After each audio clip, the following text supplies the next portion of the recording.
खास हरियाणा देखने वाले सारे दर्शकों ने सोनू वाले की राम राम।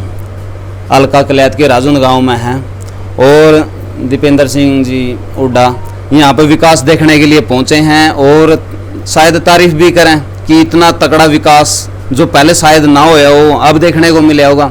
राम राम जी। पहले तो राम राम सोनू भाई।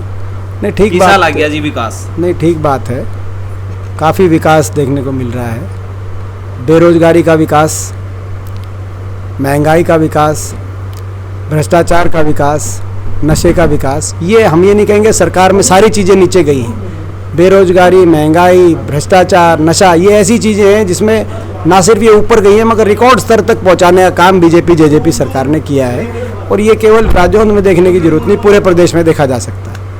शिक्षा की जब बात कर रहा हूँ तो एक तरफ सोशल मीडिया पे एक स्टेटस आवा है कि शिक्षा को बिल्कुल खत्म नहीं होने देंगे, इसको सुदृढ़ बनाने के लिए हर संभव प्रयास कराएंगे। दूसरी तरफ उतने ही ज़्यादा स्कूल बंद हो जाए हैं, टीचरों की कमी हो जाए हैं, अध्यापक कोई ज़्यादा हो जाए कोई कम हो जाए, इस तरह के बेहुदा से। देखो इसमें बड़ा स्पष्ट बात है, शिक्षा को लेके सरकार की नीति वही रही है जो बाकी सेक्टर्स की रही है, निजीकरण की तरफ। आप 8 साल की सरकार का रिकॉर्ड देखें, कोई शिक्षकों की भर्ती नहीं हुई, स्कूलों को बंद करने का काम करा और अब चिराग योजना और रैशनलाइजेशन से साबित कर दिया कि सरकार चाहती है कि बच्चे प्राइवेट स्कूलों में जाएं और सरकारी जो स्कूल थे उन स्कूलों को धीरे धीरे बंद किया जाए। इस सरकार में 4800 स्कूल अभी तक मर्ज के नाम पे बंद हो चुके हैं, 301 स्कूलों पे परमानेंट ताला लग चुका है। पहली सरकार है जहाँ स्कूल कुल बंद हुए हैं, नहीं तो इससे पहले किसी भी सरकार रही हो कभी स्कूल बंद नहीं किए किसी ने, स्पष्ट है। और दूसरी जो सबसे बड़ी जो बात है जिससे स्पष्ट हो जाता है नज़रिया, हमारी सरकार के समय 1 लाख से ज़्यादा शिक्षा महकमे में भर्ती हुई थी, जिसमें जेबीटी भर्ती हो, चाहे गेस्ट टीचर्स की भर्ती हो, चाहे वो 12 नई यूनिवर्सिटीज़ जो बनी थी उन यूनिवर्सिटीज़ की भर्ती हो, 1 लाख से ज़्यादा। इस सरकार में 8 साल में एक भी शिक्षक की भर्ती नहीं हुई। इससे आप अंदाज़ा लगा सकते हैं कि क्या नीयत है, क्या नीति है, जिसका परिणाम ये हो गया आज कि हमारे स्कूल में जाने वाले छोटे छोटे नन्हे नन्हे बच्चों को आज धरनों पे बैठना पड़ा। और ये सरकार ऐसी सरकार है, बेशरम सरकार है, असंवेदनशील सरकार है, इनको कोई परवाह नहीं, कोई आदमी धरने में बैठे, कोई वर्ग धरने में बैठे, और कोई वर्ग ऐसा बचा नहीं जो धरने में ना बैठा हो। किसान से लेकर आड़तियों से लेकर छोटे व्यापारी से लेकर महिलाओं से लेकर जवानों से लेकर और बच्चों तक, लेकिन इस सरकार को कोई परवाह नहीं। एक मेरे पास में वीडियो सेंड करी थी मुख्यमंत्री जी के पैतृक गांव से, जहां पर बच्चियां टीचर की कमी को लेकर सड़कों पर उतरी हुई थी। तो ये सही बात है, निदाना गांव का वीडियो था, तो कोई गांव बचा ही नहीं। हरियाणा के अंदर जो परिस्थिति बनी है, इतने स्कूलों में आपने धरने देखे क्या? कहाँ किस स्कूल की बात करें, परवाह नहीं इनको। ये ऐसी सरकार आई है, इसको परवाह नहीं। जिस गांव से अभी आप होकर आए हैं, गांव पाई से, खेल वहाँ पे चला हुआ था, हम भी वहाँ पर गए हुए थे, हमने काफ़ी जो सीनियर जो प्लेयर हैं उनके इंटरव्यू करे थे, लेकिन एक ही बेचारों के मन में पीड़ा थी कि हम काफ़ी लंबे समय से संघर्ष कर रहे हैं लेकिन हमें जॉब नहीं प्रोवाइड करवाई जा रही है। जबकि पहले कंपेयर किया था उन्होंने कि भाई पहले काफ़ी पंचायत सेक्रेटरी नियुक्त किए गए हैं, जो स्पोर्ट्स कोटा था वो काफ़ी अच्छा रहा है, लेकिन अब सब कुछ वही बात है। वहाँ भी क्या है, खिलाड़ियों की भी वही बात है, खिलाड़ियों को भी सड़क पे आना पड़ा। ऐसी सरकार है, आपने देखा कॉमनवेल्थ एशियाई मेडलिस्ट, वो मैं नाम लेना भूल गया था, खिलाड़ियों को भी सड़क पे आना पड़ा। और ये हर खिलाड़ियों के मैं कहूँगा, जो आप जो गए थे पाई के अंदर, वहाँ सर्कल कबड्डी का खेल हो रहा था, सर्कल कबड्डी का तो कोई भर्ती नहीं किया। और पदक लाओ पद पाओ नीति, जिस नीति के आधार पर इंटरनेशनल और नेशनल मेडलिस्ट को ऑटोमेटिकली भर्ती होती थी हरियाणा में अलग अलग महकमों में सरकारी रोजगार 750 से ज़्यादा हुड्डा सरकार के दौरान सरकारी रोजगार मिला था। उस नीति को बदल दिया सरकार ने।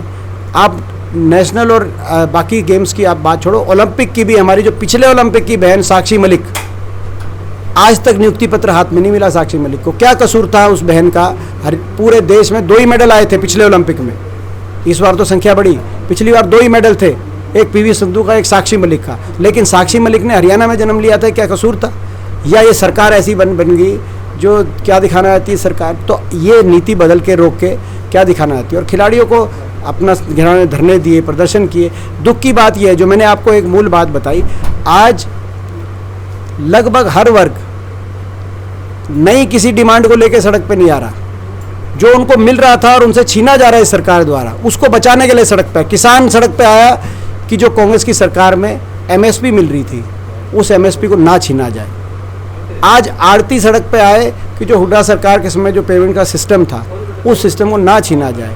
आज स्कूल के बच्चे सड़कों पे आए, जो पिछली सरकार में शिक्षकों की और स्कूलों की उपलब्धता थी, 2500 से ज़्यादा नए स्कूल बनाए थे जो हमारी सरकार थी उस समय, आज स्कूलों को बंद ना किया जाए।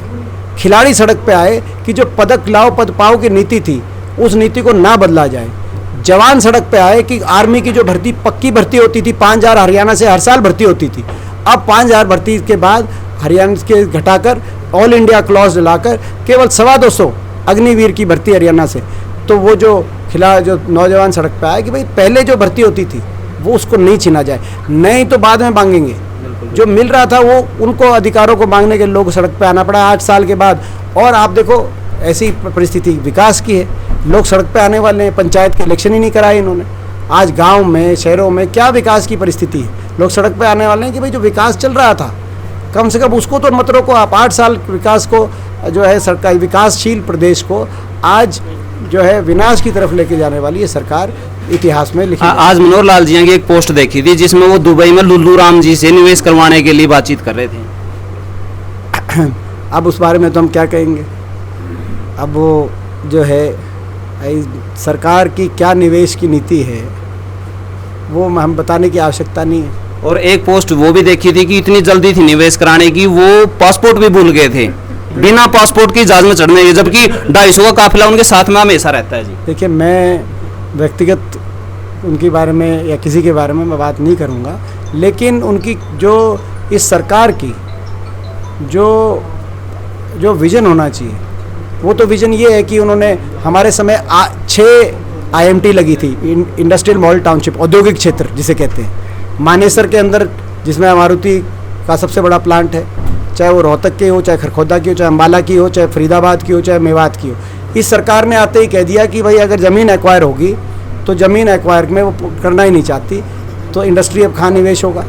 8 साल से आपने एक भी औद्योगिक क्षेत्र नहीं स्थापित किया हरियाणा के अंदर। अब खरखोदा में जो मारुति की, जो आपको याद होगा फैक्ट्री का उद्घाटन प्रधानमंत्री जी के हाथों से कराया जा रहा है कि उनका जो नींव रखी जा रही है मारुति की, वो वही IMT है जो हुड्डा सरकार के समय तैयार हो गई थी। वो वही मारुति का प्लांट है जो 2013 के अंदर जो निर्धारित हो गया था कि मारुति यही प्लांट लगाएगी। 8-9 साल के बाद ये नए काम तो छोड़ो, ये पुराने काम भी ये सरकार जो जिस प्रकार से, तो ये निवेश के मामले में तो हरियाणा का जो आज वातावरण जो स्पॉइल हो गया। और एक और मैं बात कहना चाहता हूँ, अपराध, ये भी एक बड़ा फैक्टर है। जो बेरोज़गारी दर हरियाणा में बड़ा सारे इंटरलिंक्ड फैक्टर्स हैं, बेरोज़गारी की इतनी हाईएस्ट लेवल पे पहुंचने के बाद आज हरियाणा का नौजवान नशे की तरफ, कहीं ना कहीं अपराध भी हरियाणा में बढ़ा। यही कारण है आज नोएडा में ज़्यादा निवेश हो रहा है, ना तो नोएडा तो कहीं नहीं था गुड़गांव के आगे, निवेश की जो केंद्र था वो हरियाणा था आज। मगर उत्तर प्रदेश के अंदर कानून व्यवस्था ज़्यादा अच्छी मानी जा रही है, हरियाणा के अंदर ज़्यादा खराब मानी जा रही। तो ये सारे फैक्टर्स हैं, ये बाकी सैर सपाटे करने हैं सरकार को, हमें कोई एतराज़ नहीं, आप सैर सपाटे करो, मगर कुछ काम भी करना चाहिए। तो आप सड़कों पे तो हो ही जी, लेकिन आपने सड़कों की हालात कैसी देखी है? आपने कैसी देखी? हमारा तो जी पेट में दर्द हो लिया, हम तो कहाँ जी प्रधान जी, तो एक बार राजौन से ठाणे वाली सड़क पर जाओ, आपका पेट खराब हो जाएगा। ऐसा है कि ये मेरा तो तड़के से सांझ तक का काम है हरियाणा में घूमने का, पेट खराब नहीं तो आँख ली लग। देखो मैं एक बात बताऊं, ये जो है ये कोई यहाँ का नज़ारा नहीं है सोनू भाई, आपको मैं लेके चलूँगा 2-4 कई जगह घुमाएंगे। और तो और आदमपुर जहाँ भी उपचुनाव होने वाला है, मैंने सड़कों की ऐसी हालात मैं नहीं समझता कि शायद हर देश के किसी कोने में, हरियाणा किसी कोने में जैसी आदमपुर के अंदर देखने को मिली। सबसे पहले मैंने दिखाई थी जी वहाँ की भी। अच्छा, वहाँ की भी, वहाँ की सबसे पहले मैंने भी दिखाई थी। हाँ, नहीं तो आप लोगों को जगाने का काम कर रहे हैं, तो हम आपका धन्यवाद करते हैं। धन्यवाद। तो आप दीपेंद्र जी आगे विचार था, कितने सहमत हो तो आप तो जरूर बताएं। अच्छा, तो जरूर बताएं और वीडियो शेयर जरूर करें। मिलते हैं किसी नेक्स्ट वीडियो में, तब तक के लिए जय हिंद, वंदे मातरम, जय जवान जय किसान।